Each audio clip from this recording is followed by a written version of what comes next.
Hello views, welcome back to our channel. ఈరోజు మనతో ఉన్నారు MP certified mutual fund distributor అయిన రమేష్ పసుపులేటి గారు. సార్తో మాట్లాడదాం.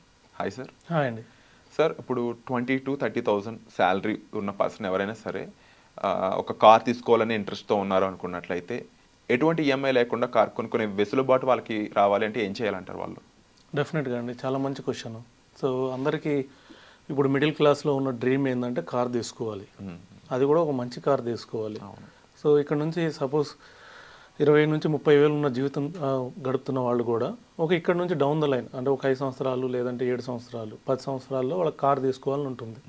దానికి ఇక్కడ నుంచి ఒక ప్రణాళిక రచించుకోవాలి. సో ఒక ప్లాన్ పెట్టుకోవాలి. ప్లాన్ ఎలా ఉండాలంటే మనము ఆ టయానికి లగ్జరీ కార్ తీసేసుకోవాలి, ప్లస్ ఈఎంఐ లేకుండా.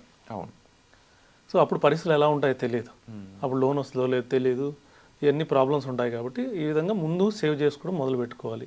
20,000 నుంచి శాలరీ వచ్చేవాళ్ళైనా ఈ కార్ కోసం ఒక 10,000 రూపీస్ పక్కన పెట్టుకొని, అంటే 20,000 వచ్చేవాళ్ళు అంటే యంగ్స్టర్లు ఉంటారు, 21, 20, 25 ఖర్చులు తగ్గించుకొని ఒక 10,000. ఎందుకంటే గోల్ ఇక్కడ ఫిక్స్ చేసుకున్నారు కాబట్టి గోల్కి తగ్గట్టు సపోజ్ ఒక 10,000 రూపాయలు మ్యూచువల్ ఫండ్లో ఒక 10 ఏళ్ళు ఇన్వెస్ట్ చేసుకున్నా కూడా మినిమం టు మినిమం 12% వచ్చినా కూడా 24 lakhs వస్తుంది.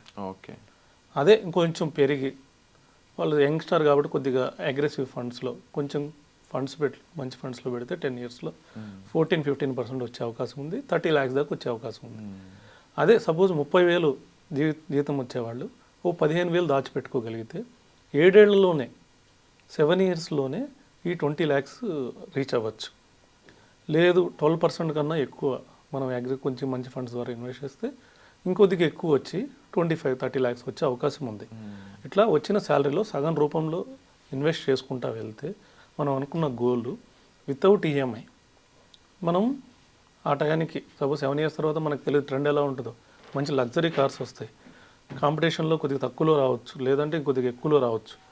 వీటన్నిటికీ ప్లాన్ రెడీగా ఉండాలంటే ముందు వచ్చిన జీవితంలో మ్యాక్సిమం పార్ట్ ఇన్వెస్ట్ చేసుకోవాలి మ్యూచువల్ ఫండ్లో. అది ప్రణాళికాబద్ధంగా ఇన్వెస్ట్ చేసుకుంటే కంపల్సరీగా ఫ్రీ కార్ పొందొచ్చు. అండ్ డెఫినెట్లీ సార్, కార్ కొనడం కంటే కూడా ఇనిషియల్ ఇన్వెస్ట్మెంట్స్ ఏవైతే ఉన్నాయో ఇన్ కేస్ ఆఫ్టర్ 10 years నేను ఇప్పుడు 24 lakhs ఉంది అంటే తర్వాత అది కాంపౌండింగ్ పరంగా చూసుకున్నప్పుడు నెక్స్ట్ 10 yearsలో ఎంతవరకు పెరిగే అవకాశం ఉందంటారు? డెఫినెట్గా అండి, మంచి క్వశ్చన్. ఒక మ్యూచువల్ ఫండ్లో ఒక కాన్సెప్ట్ ఉంది, 15 into 15 into 15 1 crore అంటే 15,000 SIP 15 years. అలాగే 15% రిటర్న్ పెరిగితే మనకి 1 crore rupees వస్తుంది. ఓకే, ఎందుకంటే యంగ్స్టర్స్ 15 years టైం ఉంది కాబట్టి కొద్దిగా మంచి అగ్రెసివ్ పోర్ట్ఫోలియో రెడీ చేసుకుంటే 15% వచ్చే అవకాశం చాలా ఎక్కువ ఉంది. అంటే ఈ 10 years ఆగిన వాళ్ళు ఇంకో 5 years ఆగగలిగితే మీరు చెప్పినట్టు 20 lakhs తీసుకునే కంటే 1 crore తీసుకోవచ్చు కదా. అవును, అప్పుడు 20 lakhs కారు తీసుకోవచ్చు, ఎక్స్ట్రా 80 lakhs అమౌంట్ ఉంటుంది. అవును.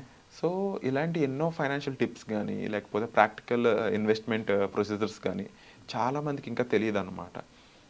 అసలు 20,000 శాలరీ వచ్చేవాళ్ళు మొత్తం ఖర్చు పెట్టేస్తూ పొటెన్షియల్ అంతా వేస్ట్ చేసేస్తున్న టైంలో అలాంటి వారి కోసం మీరు ఎలాంటి డిజైన్స్ అనేవి రెడీ చేయబోతున్నారు? డెఫినెట్గా అండి. సో దాంట్లో మెయిన్ వచ్చేసి ఎవరైనా ఇన్కమ్ శాలరీ పడగానే ఏం చేస్తారంటే వచ్చిన దాంట్లో ఖర్చు పెట్టేస్తారు, ఎక్స్పెన్సెస్ తీసేసి మిగిలిన అమౌంట్ని సేవ్ చేస్తారు. సో మన ఫార్ములా అట్లా ఉండకూడదు.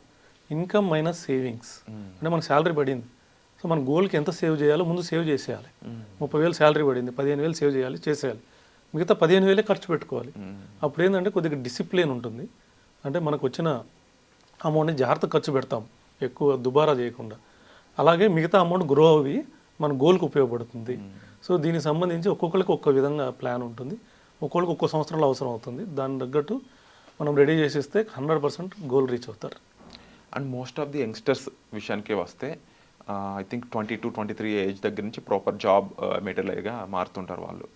అండ్ ఇక్కడ నుంచి మొదలుపెట్టి అప్ టు 30 years వరకు కూడా ఒక ఫైనాన్షియల్ డిసిప్లిన్ అనేది చాలా రిక్వైర్డ్ ఉంటుంది. ఈ టైంలో మీరు చెప్పినట్టు ఇన్వెస్ట్ చేయగలిగితే 8 to 10 years అక్కడే సరిపోతుంది. కాబట్టి అరౌండ్ ఎగ్జాక్ట్ మ్యారేజ్ ఏజ్కి కార్, ఇల్లు కొనుక్కునే క్యాపబిలిటీ ఈజీగా సంపాదించవచ్చు. దీనికి మ్యూచువల్ ఫండ్ ఒక్కటేనా ఆన్సర్, లేదంటే ఇండెక్స్ ఫండ్స్ కానీ ఇంకా ఎలాంటి ఆప్షన్స్ ఉన్నాయి వీళ్ళకి?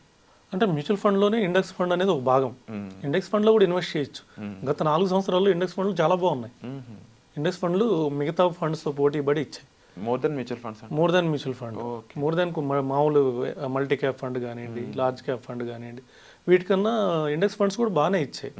సో అలానే ఫ్యూచర్లో ఇస్తాయని మనం చెప్పలేము. ఇండెక్స్ ఫండ్లో ఉన్న బెనిఫిట్ ఏంటంటే కొద్దిగా ఎక్స్పెన్స్ రేషియో తక్కువ ఉంటుంది, కొద్దిగా రిటర్న్ ఎక్కువ వచ్చే అవకాశం ఉంది ఎక్స్పెన్సెస్ తగ్గడం వలన.